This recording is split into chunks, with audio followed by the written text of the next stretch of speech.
விடுதலையின் தேவனாம் ஆண்டவராகிய இயேசுவின் நாமத்தில் அன்பானவர்களே, உங்களை வாழ்த்துகிறோம்.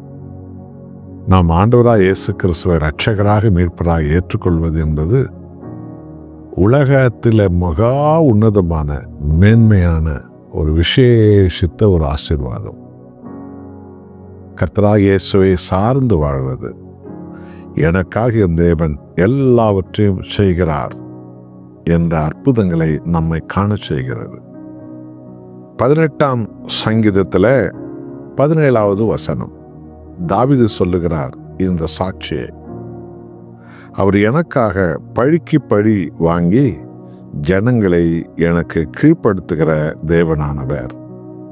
அல்லேலூயா.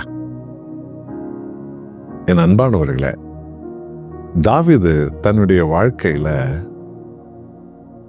என்னை தேர்ந்தெடுத்த இஸ்ரவேலின் தேவன், அவர் ரட்சிப்பின் தேவன், ஆசீர்வாதத்தின் தேவன், ஞானத்தின் தேவன், அன்பின் தேவன், இரக்கத்தின் தேவன், அதிசயங்களின் தேவன், நித்திய தேவன் என்பதை மாத்திரம் அறிந்து கொள்ளவில்லை. என் தேவனாகிய கர்த்தர் எனக்காக என் எதிரிகளை பழி வாங்குகிற தேவன் என்பதை அவர் அறிந்திருந்தார். 1 சாமுவேல் 15ஆம் அதிகாரத்தில் முதல் 10 வசனத்தை பாருங்க. தாவீதுக்கு முன்பு சவுலை தேர்ந்தெடுத்த தேவன் சவுலுக்கு ஒரு ஊழியத்தை தருகிறார். அமலேக்கியர்களை நீ நிர்மூலமாக்க வேண்டும். ஏன்? எதற்காக? ஏனென்றால் என்னுடைய ஜனமான இஸ்ரவேலர்களை நான் எகிப்திலிருந்து விடுதலை செய்து பாலும் தேனும் ஓடும் கானான் அந்த இஸ்ரவேல் தேசத்துக்கு நான் அவர்களை அழைத்து வரும்போது, இதோ என்னுடைய ஜனங்களை இந்த அமலேக்கியர்கள் வழிமறைத்து அவர்கள் வழிகளை கெடுத்து என் ஜனங்களில் ஏராளமான பேருக்கு செய்யக்கூடாத அக்கிரமத்தெல்லாம் அன்றைக்கு அவர்கள் செய்தார்கள்.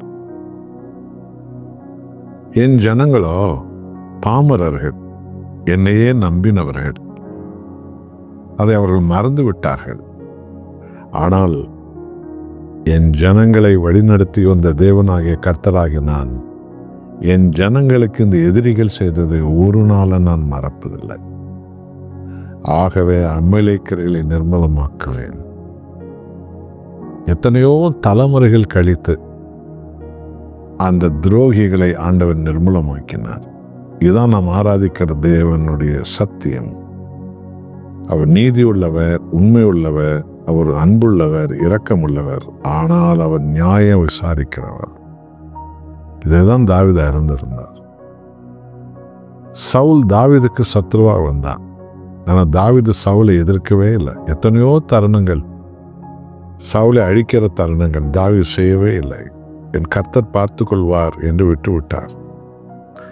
தாவீதை அழிக்க நினைத்த அமலேக்கியர்கள் அழிந்தார்கள், கானானியர்கள் அழிந்தார்கள், அம்மோனியர்கள் அழிந்தார்கள், பெலிஸ்தர்கள் அழிந்தார்கள். தேவன் எல்லாரும் அழித்தார். இறுதியில சவுலும் அவன் கத்தி அவனை நட்டு அவனை அழிந்தார். இதைதான் தாவீது சொல்லுகிறார். என் கர்த்தர் எனக்காக பழி வாங்குகிறவர். என் தேவனாகிய கர்த்தர் நான் அறிவேன், அவர் எனக்காக எல்லாம் செய்கிறார். இதை நீங்கள் அறிந்திருக்கின்றீர்களா? உங்களை யாரும் குறை சொன்னால் நீங்கள் அவங்களை குறை சொல்லாமல் பொறுமையாக இருங்கள், தேவன் பார்த்து கொள்வார். உங்கள் யாரும் பேரை கெடுத்தால் நீங்கள் அவங்க பேரை கெடுக்கணும், பொறுமையாக இருங்கள், ஆண்டவரை தேடுங்கள், தேவன் பார்த்து கொள்வார். உங்களை யாரோ வெட்கப்படுத்தினால், உங்களை வாழாமல் செய்தால் தேவனிடத்தில் அர்ப்பணியுங்கள், அவர் பார்த்து கொள்வார். தாவீது சொன்னது போல ஒரு நாள் நாம் சொல்லுவோம், என் எதிரிகளை தேவன் பழி வாங்கினார்.